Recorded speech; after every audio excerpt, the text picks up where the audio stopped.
رات کی سیاہی آہستہ آہستہ گہرائیوں میں ڈوب رہی تھی۔ فضا میں ایک عجیب سا سکوت چھایا ہوا تھا، جیسے ہر چیز کسی طوفان کے انتظار میں ہو۔ حویلی کے بڑے دروازے کے باہر کھڑی وہ لڑکی بار بار اندر دیکھنے کی کوشش کر رہی تھی، مگر اندھیرے نے سب کچھ چھپا رکھا تھا۔ اس کے کپڑے مٹی سے اٹے ہوئے تھے، بال بکھرے ہوئے، چہرے پر آنسوں کے نشانات، مگر آنکھوں میں عزم کی چمک نمایاں تھی۔ میں واپس آ گئی ہوں، اب سب حساب برابر ہوگا، وہ خود سے بڑبڑائی۔ اندر سے قہقہوں کی آوازیں آ رہی تھیں، کسی تقریب کا شور، جیسے کسی کی بربادی پر جشن منایا جا رہا ہو۔ یہ وہی حویلی تھی جہاں کبھی اس کے والد ملازم تھے، جہاں اس نے بچپن کے دن خوف اور خاموشی میں گزارے، جہاں اس کی ماں کو ذلیل کر کے نکال دیا گیا تھا، جہاں سے وہ خاموشی سے نکلی تھی مگر دل میں آگ لیے۔ اب وہ آگ بجھنے والی نہیں تھی۔ اس نے آسمان کی طرف دیکھا، بادلوں کے بیچ چاند چھپ گیا، ہوا تیز ہو گئی، جیسے قدرت بھی اس کے انتقام کی گواہ بن گئی ہو۔ وہ دروازے کے قریب آئی، پہرے دار نے اسے دیکھا، الجھا سا پوچھا، کون ہو تم؟ اس نے نظریں اٹھا کر کہا، جو تمہارے مالک کی نیندیں اڑانے آئی ہے۔ دروازہ بند ہونے سے پہلے وہ اندر گھس گئی، جیسے ہوا کا جھونکا۔ اندر محفل جمی ہوئی تھی، رقص و سرود کا ماحول، سب کے چہروں پر غرور، دولت کی چمک، مگر کسی کو خبر نہیں تھی کہ ان کی قسمت کے دن گنے جا چکے ہیں۔ صوفے پر بیٹھا زاہد خان، وہی شخص جس نے اس کے والد کو جھوٹے الزام میں نوکری سے نکالا اور اس کی ماں کو بدنام کیا، اب غرور سے مسکرا رہا تھا۔ وہی زاہد خان جو شہر کا امیر ترین شخص تھا مگر دل سے اتنا ہی خالی جتنا اس کی آنکھوں کا غرور۔ وہ آگے بڑھی، نقاب اتارا، اس کی آنکھوں میں پہچان کی چمک آئی۔ تم تو…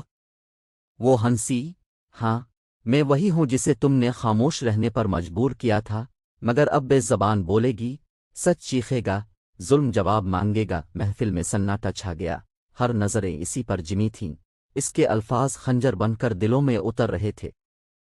کسی کو سمجھ نہ آیا کہ یہ لڑکی کون ہے، مگر زاہد خان کے چہرے کا رنگ اڑ چکا تھا، وہ جانتا تھا اس کا ماضی لوٹ آیا ہے۔ اس نے گارڈز کو بلانے کے لیے اشارہ کیا مگر وہ اتنی تیزی سے مڑی کہ کسی کو موقع نہ دیا۔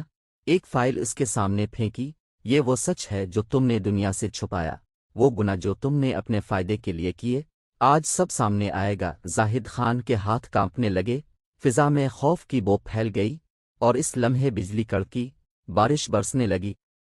وہ لڑکی زہرا تھی، وہی خاموش زہرا جسے سب نے بھول جانا چاہا تھا، مگر اب وہ اپنی کہانی خود لکھنے آئی تھی۔ تم نے میرا سب کچھ چھینا تھا زاہد خان، اب تمہارا سب کچھ میرا مقروض ہے۔ وہ چیخی، اور اس کی چیخ کے ساتھ فضا لرز اٹھی۔ محفل ختم، چہرے زرد، اور رات گواہ بن گئی ایک نئی شروعات کی، ایک بے زبان کی شروعات۔ رات گہری ہو چکی تھی، بارش کی بوندیں حویلی کی چھتوں سے ٹکرا کر زمین پر گر رہی تھیں، فضا میں خوف، حیرت اور ان کہے رازوں کی بو پھیلی ہوئی تھی۔ زاہد خان کے ہاتھوں میں وہ فائل لرز رہی تھی جو زہرا نے پھینکی تھی، اس کے اندر کے صفحات جیسے زہر بن کر اس کی رگوں میں اتر رہے تھے۔ وہ سمجھ چکا تھا کہ اب اس کی زندگی ویسی نہیں رہے گی، جس راز کو اس نے برسوں دفن رکھا، وہ آج اس کے سامنے کھڑا تھا ایک زندہ ثبوت کی صورت میں۔ زہرا کے قدم آہستہ مگر مضبوط تھے، اس کی آنکھوں میں انتقام کی آگ تھی مگر چہرے پر سکون، جیسے وہ اپنا فیصلہ سنانے آئی ہو۔ تم نے سوچا تھا کہ میں کبھی واپس نہیں آؤں گی، کہ میری آواز ہمیشہ کے لیے دب جائے گی، مگر تم غلط تھے زاہد خان۔ اس کی آواز میں وہ زہر تھا جس نے محفل کے ہر شخص کو بے حس کر دیا۔ زاہد خان نے دھیمی آواز میں کہا، تم چاہتی کیا ہو؟ زہرا نے ہنستے ہوئے کہا، انصاف، وہ جو تم نے کبھی کسی کو دیا نہیں، وہ جو میں چھین کر لوں گی۔ وہ آگے بڑھی، اس کے ہر قدم کی چاپ فرش پر گونج بن کر سنائی دے رہی تھی۔ زاہد خان نے فائل کھولی، اندر تصویریں، دستخط، ثبوت، اور وہ سب کاغذات تھے جن سے اس کا بنیا ہوا جھوٹ کا محل زمین بوس ہو سکتا تھا۔ یہ سب تمہیں کہاں سے ملا؟ اس نے خوف زدہ لہجے میں پوچھا۔ زہرا نے سرد مسکراہٹ کے ساتھ جواب دیا، جہاں تم نے سچ دفن کیا تھا، وہیں سے۔ زمین ہمیشہ راز نہیں چھپاتی۔ زاہد خان اچانک حویلی کے اندر ہلچل مچ گئی، لوگوں نے بھاگنا شروع کر دیا، گارڈز نے زہرا کو پکڑنے کی کوشش کی مگر وہ بجلی کی طرح پھسل گئی۔ اس نے زاہد خان کے کان کے قریب جھک کر کہا، یہ تو شروعات ہے، ابھی تمہیں اپنے کیے کا ہر لمحہ بھگتنا ہے۔ پھر وہ طوفان کی طرح باہر نکل گئی۔ بارش میں اس کا وجود جیسے ہوا میں تحلیل ہو گیا، مگر آنکھوں میں چمک باقی تھی۔ وہ سیدھی قبرستان کی طرف گئی جہاں اس کی ماں کی قبر تھی۔ وہ مٹی پر جھک کر بولی، امو، تمہاری زہرا نے پہلا قدم اٹھا لیا ہے، اب تمہاری بیٹی خاموش نہیں رہے گی۔ اس کے آنسو مٹی میں جذب ہوتے گئے، ہوا میں ایک عہد گونجنے لگا۔ شہر کے دوسرے کونے میں میڈیا آفس میں ایک شخص اپنے کمپیوٹر پر بیٹھا تھا۔ اس کے سامنے وہی فائل کی کاپی کھلی تھی جو زہرا نے دی تھی۔ اس نے کال کی، یہ خبر کل کی بڑی سرخی بنے گی۔ زاہد خان کا اصل چہرہ دنیا کے سامنے لانا ہوگا۔ اگلی صبح شہر بھر میں ہلچل مچ گئی۔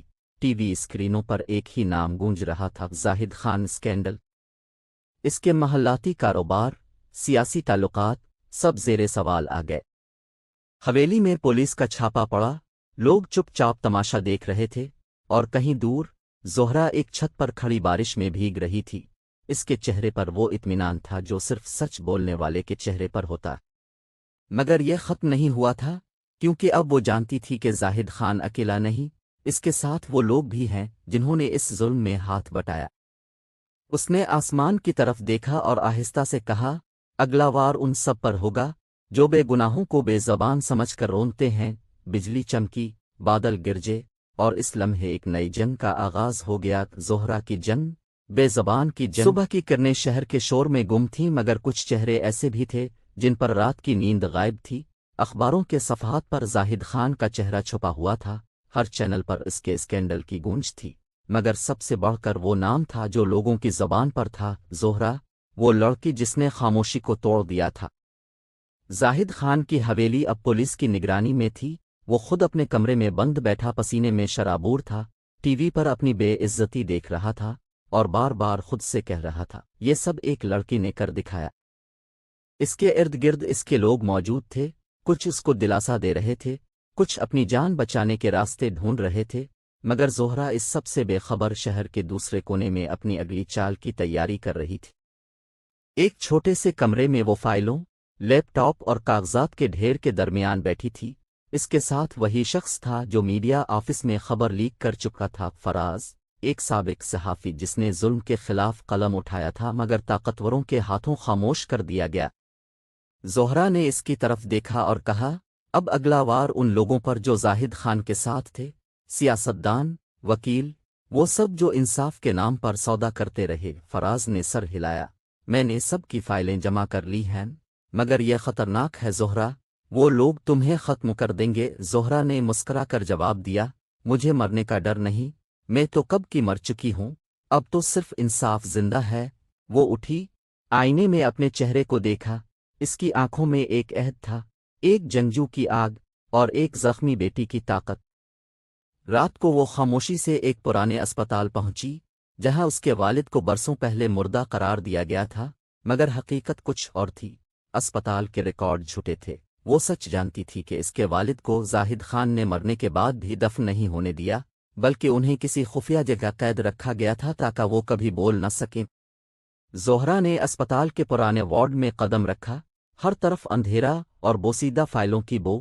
اچانک ایک نرس نے اسے پہچان لیا، تم زاہد خان کی؟ زہرا نے اس کا جملہ کاٹ دیا، نہیں، میں اس شخص کی بیٹی ہوں جسے تم لوگوں نے بے گناہ کہا تھا۔ نرس کانپ اٹھی، تمہیں یہاں نہیں ہونا چاہیے، وہ لوگ دیکھ لیں گے۔ مگر زہرا نے دروازہ بند کیا اور آہستہ سے کہا، اب میں دیکھوں گی ان سب کو۔ اسی لمحے اسپتال کے بیسمنٹ سے چیخوں کی ہلکی آواز آئی۔ زہرا چونکی، نرس کا چہرہ سفید پڑ گیا، یہ وہ آوازیں ہیں جو برسوں سے بند ہیں۔ زہرا نے ٹارچ جلائی اور سیڑھیاں اترنے لگی، ہر قدم کے ساتھ دیواروں سے پرانے راز جھانکنے لگے۔ نیچے پہنچ کر اس نے ایک دروازہ دیکھا جس پر زنجیر لگی تھی، مگر زنجیر زنگ آلود ہو چکی تھی۔ زہرا نے ایک دھکا دیا اور دروازہ کھل گیا۔ اندر نیم اندھیرا، ایک بوڑھا شخص کرسی پر بندھا ہوا، بال سفید، سانس کمزور، مگر آنکھوں میں جان باقی۔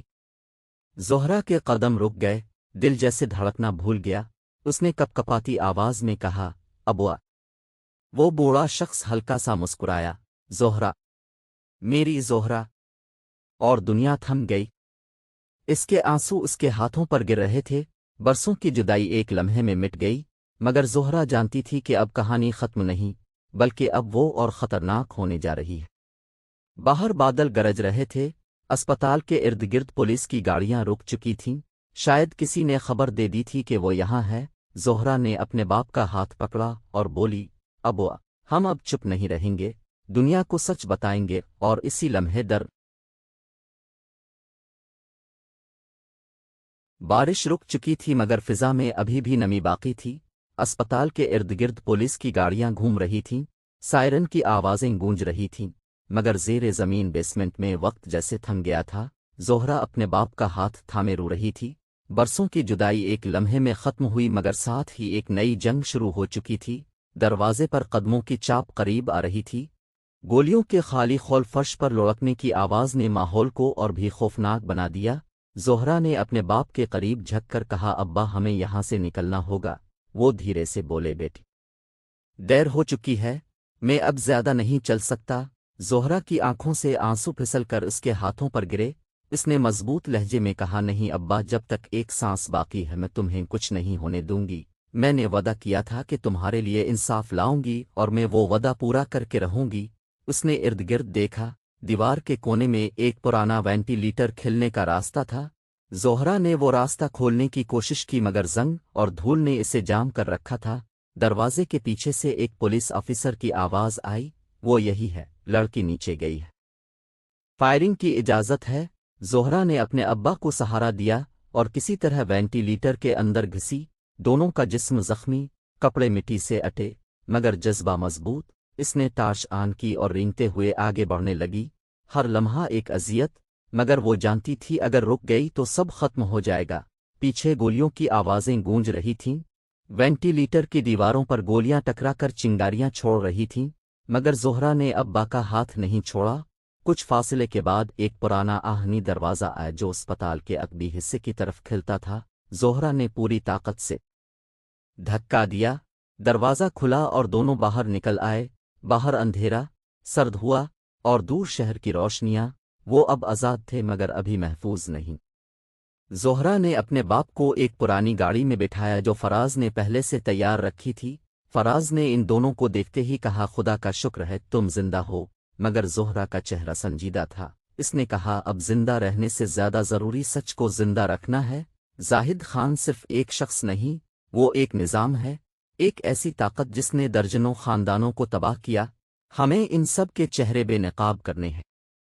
فراز نے لیپ ٹاپ کھولا، اسکرین پر ایک خفیہ نیٹ ورک کی معلومات تھیں، جہاں زاہد خان کے ساتھ کئی سیاستدان، ججز اور کاروباری لوگ شامل تھے۔ زہرا نے ان کے نام دیکھے، ہر نام کے ساتھ اس کے والد کی زندگی کا ایک زخم جڑا ہوا تھا۔ اس نے کہا، اب ان سب کو ان کے اعمال کے مطابق جواب دینا ہوگا۔ اگلی صبح شہر کی فضا میں عجیب خاموشی تھی۔ نیوز چینلز پر ایک نیا ویڈیو لیک ہوا جس میں زاہد خان ایک خفیہ میٹنگ میں رشوت اور سازشوں کا اعتراف کر رہا تھا۔ ویڈیو کی آواز میں زہرا کی آواز شامل تھی، یہ ہے وہ چہرہ جو خود کو قانون کہتا تھا مگر دراصل قانون کا قاتل تھا۔ شہر میں ہلچل مچ گئی، پولیس کے اعلیٰ افسران معطل، وزراء نے استعفیٰ دیا، مگر ساتھ ہی ایک خفیہ گروہ زہرا کی تلاش میں نکل چکا تھا۔ اس گروہ کا سربراہ وہی شخص تھا جس نے زہرا کے والد کو برسوں قید رکھا، بریگیڈیئر فہیم، ایک ایسا نام جس کے آگے ہر کوئی خاموش رہتا تھا۔ اس نے اپنے آدمیوں سے کہا، وہ لڑکی اگر زندہ رہی تو ہم سب ختم ہو جائیں گے، اسے ہر قیمت پر ختم کرو۔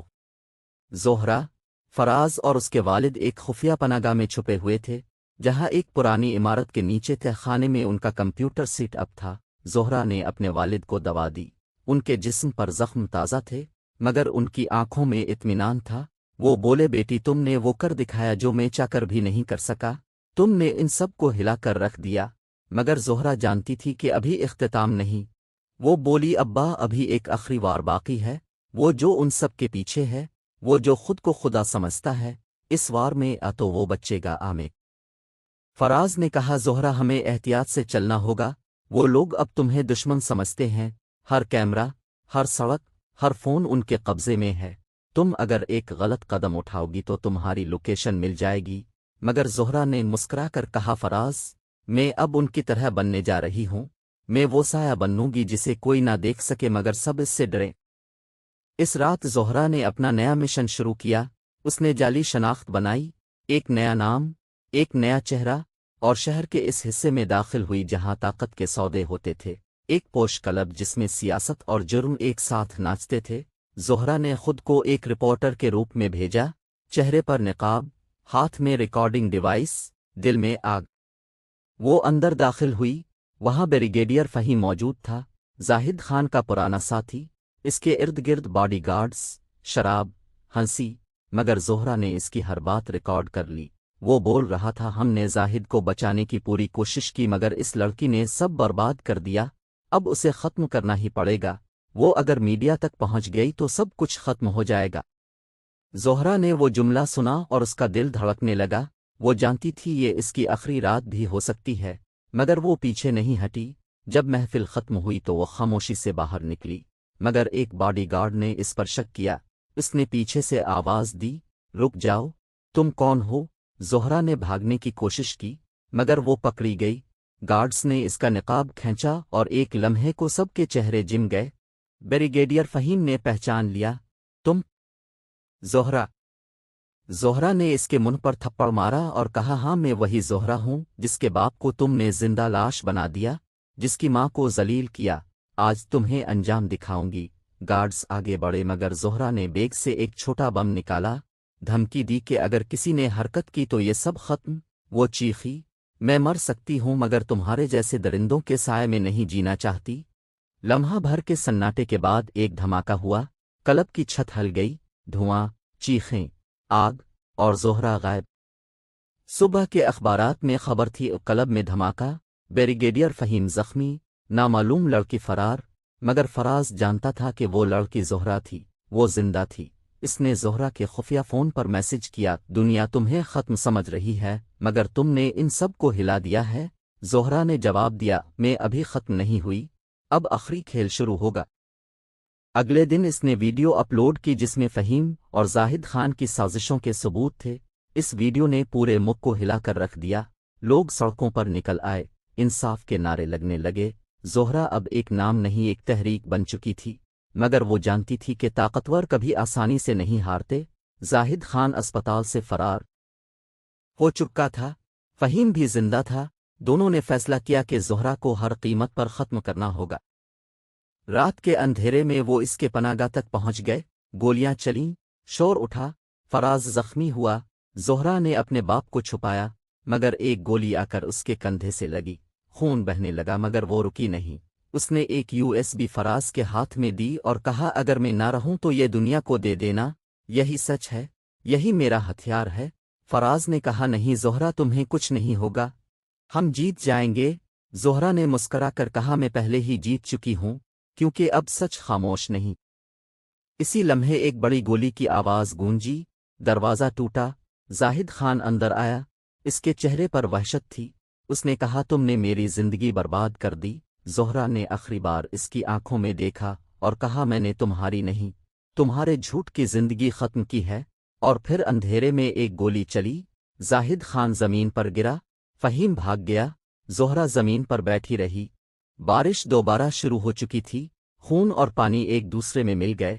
فراز نے پولیس کو کال کی، اور جب پولیس پہنچی تو زہرا کے ہاتھ میں اس کے والد کا ہاتھ تھا، دونوں خاموش، مگر چہرے پر سکون۔ اگلے دن ٹی وی پر خبر تھی، بے زبان لڑکی زہرا، جس نے طاقتوروں کے نظام کو ہلا دیا، زخمی حالت میں اسپتال منتقل۔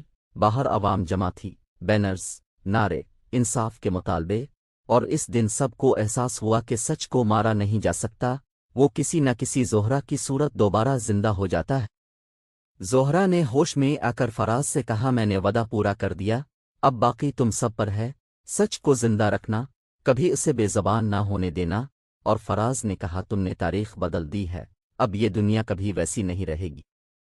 اسپتال کے باہر سورج نکلا، ہوا میں روشنی پھیل گئی، اور ایک خاموش سی مسکراہٹ زہرا کے چہرے پر تھی، جیسے وہ کہہ رہی ہو کہ بے زبان اب بول چکی ہے، اور اس کی آواز صبح کا سورج شہر کی بلند عمارتوں کے پیچھے سے جھانک رہا تھا، مگر اس روشنی میں بھی ایک عجیب سا اندھیرا تھا، جیسے شہر کی روح زخمی ہو چکی ہو۔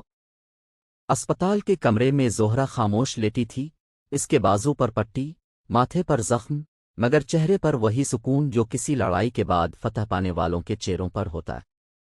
باہر صحافیوں کا ہجوم، پولیس کا پہرا اور عوام کے نعرے، زہرا تم اکیلی نہیں، ہم سب تمہارے ساتھ ہیں۔ فراز دروازے کے پاس کھڑا تھا، ہاتھ میں وہی USB۔ وہ جانتا تھا کہ یہ صرف ایک فائل نہیں بلکہ وہ سچ ہے جو ایک نظام کو گرا سکتا ہے۔ اسی دوران کمرے کا دروازہ کھلا، اندر ایک اعلیٰ افسر داخل ہوا، وردی چمک رہی تھی مگر چہرے پر سیاسی خوف کے سائے۔ اس نے آہستہ سے کہا، زہرا، تمہیں اب یہاں سے جانا ہوگا، تمہارے زندہ رہنے سے کچھ لوگوں کے تخت لرز رہے ہیں، وہ تمہیں ختم کر دیں گے۔ زہرا نے دھیرے سے آنکھیں کھولی، اس کی آواز کمزور مگر الفاظ مضبوط تھے۔ اگر سچ کہنے والوں کو چھپنا پڑے تو یہ شہر پھر اندھیروں میں ڈوب جائے گا۔ میں بھاگوں گی نہیں، افسر نے کہا، تو پھر تیار رہو، اگلا حملہ تمہارے دل پر ہوگا، تمہارے آس پاس کے لوگ محفوظ نہیں۔ اور وہ چلا گیا۔ فراز نے زہرا کی طرف دیکھا، وہ صحیح کہہ رہا ہے، وہ تمہیں مارتے نہیں، تمہیں ٹوٹنے پر مجبور کریں گے، تمہارے باپ، تمہاری ماں، تمہارا نام، سب مٹی میں ملانے کی کوشش کریں گے۔ زہرا مسکرائی، وہ مجھے مٹا سکتے ہیں مگر میری کہانی نہیں، میں اب آواز بن چکی ہوں۔ اسی وقت اسپتال کے باہر ایک دھماکہ ہوا، کھڑکیاں لرز گئیں، چیخیں سنائی دیں، پولیس بھاگنے لگی۔ زہرا نے سمجھ لیا کہ کھیل دوبارہ شروع ہو گیا ہے۔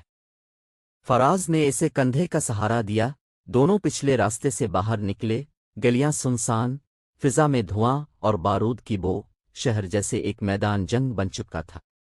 وہ ایک چھوٹی کار میں بیٹھے، فراز نے گاڑی تیزی سے چلائی، ہمیں عائشہ کے پاس جانا ہوگا، وہ اب ہماری مدد کر سکتی ہے؟ زہرا نے پوچھا، وہ جو پارلیمنٹ میں تھی؟ فراز نے کہا، ہاں وہی، اب اس نے بھی ان سب کے خلاف بولنے کا فیصلہ کر لیا ہے۔ شہر کے دوسرے کنارے ایک خفیہ مکان میں عائشہ ان دونوں کی منتظر تھی۔ اس نے دروازہ کھولا، زہرا کو دیکھتے ہی گلے لگا لیا، میں تمہیں ٹی وی پر دیکھ کر سوچ بھی نہیں سکتی تھی کہ تم اتنی مضبوط ہو جاؤ گی، تم نے وہ کام کیا جو کوئی مرد نہیں کر سکا۔ زہرا نے کہا، ابھی لڑائی باقی ہے، اب ہمیں نظام کے جڑ تک جانا ہے۔ عائشہ نے ٹیبل پر چند دستاویزات رکھے، یہ دیکھو، یہ وہ معاہدے ہیں جن پر فہیم، زاہد خان اور کئی وزراء کے دستخط ہیں۔ انہوں نے غیر ملکی کمپنیوں سے اربوں کی ڈیل کی اور عام لوگوں کا حق چھینا۔ اگر یہ فائل عوام کے سامنے آ گئی تو سب ختم ہو جائیں گے۔ زہرا نے کاغذات پکڑے، پھر یہ فائل عوام کے پاس پہنچنی چاہیے، مگر میڈیا پر اب وہی لوگ قابض ہیں، ہمیں انٹرنیٹ پر جانا ہوگا، سوشل میڈیا پر ایک تحریک کے طور پر، تاکہ ہر شہری کو سچ پہنچے۔ فراز نے کہا، لیکن اگر وہ نیٹ ورک بند کر دیں تو؟ زہرا نے پرزم لہجے میں کہا، تو پھر دیواروں پر لکھا جائے گا، گلیوں میں آوازیں گونج گی، ہم سچ کو بند نہیں ہونے دیں گے۔ رات ہوتے ہی انہوں نے ایک ویڈیو تیار کی، زہرا کی آنکھوں میں وہی شدت تھی۔ اس نے کہا، میں وہ زہرا ہوں جسے تم نے بے زبان سمجھا، مگر میں تمہیں یاد دلانے آئی ہوں کہ سچ بولنے والا کبھی اکیلا نہیں ہوتا۔ یہ جنگ کسی ایک شخص کی نہیں، یہ ہر اس انسان کی ہے جو ظلم سے تھک چکا ہے۔ اٹھو، بولو، لکھو، کیونکہ اگر ہم خاموش رہے تو کل ہماری اولادیں بھی غلام رہیں گی۔ یہ ویڈیو ایک طوفان بن کر پورے ملک میں پھیل گئی، لاکھوں لوگ سڑکوں پر نکل آئے، حکومت ہل گئی، عدالتوں میں درخواستیں دائر ہو گئیں، مگر اسی وقت ایک اور دھچکا لگا۔ بریگیڈیئر فہیم کو گرفتار کرنے کے بجائے حکومت نے اسے بچانے کی کوشش کی۔ زہرا کو سمجھا گیا کہ یہ جنگ اب سچ اور جھوٹ کی نہیں بلکہ اختیار اور ضمیر کی ہے۔ اگلی رات وہ تینوں شہر کے مرکز کی طرف بڑھے جہاں ایک عوامی جلسہ تھا، ہزاروں لوگ جمع تھے۔ زہرا نے اسٹیج پر قدم رکھا، ہوا میں جوش کی لہر دوڑ گئی۔ اس نے مائک پکڑا اور کہا، آج میں کسی کے خلاف نہیں، میں صرف سچ کے حق میں کھڑی ہوں۔ اگر میں گناہگار ہوں تو پھر ہر وہ عورت گناہگار ہے جو بولنے کی ہمت رکھتی ہے، اگر میں مجرم ہوں تو پھر یہ ملک بھی شریک ہے کیونکہ یہاں سچ بولنا جرم ہے۔ اس کے الفاظ ہوا میں بجلی بن کر گونجے، لوگ نعرے لگا رہے تھے۔ فہیم کی ٹیم دور سے نشانہ لگانے کی کوشش کر رہی تھی۔ اچانک ایک گولی چلی، مائک گر گیا، مجمع چیخ اٹھا، فراز بھاگا، خون کے چھینٹے اڑے، زہرا زمین پر گری، مگر اس کے لبوں پر مسکراہٹ تھی، جیسے وہ جانتی ہو کہ یہ آخری منظر نہیں۔ اسپتال میں 2 دن بعد جب وہ ہوش میں آئی تو پورا ملک جاگ چکا تھا۔ فہیم گرفتار، زاہد خان مر چکا، اور لوگ بے زبان تحریک کے نام سے ایک نئی امید شروع کر چکے تھے۔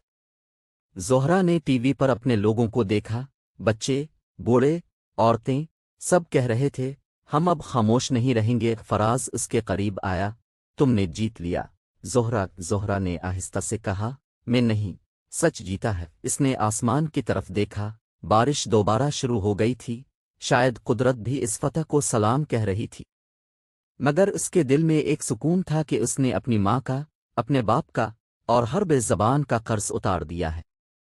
اس نے آنکھیں بند کیں اور دھیرے سے کہا، اب دنیا بدلے گی، کیونکہ بے زبان بول چکی ہے۔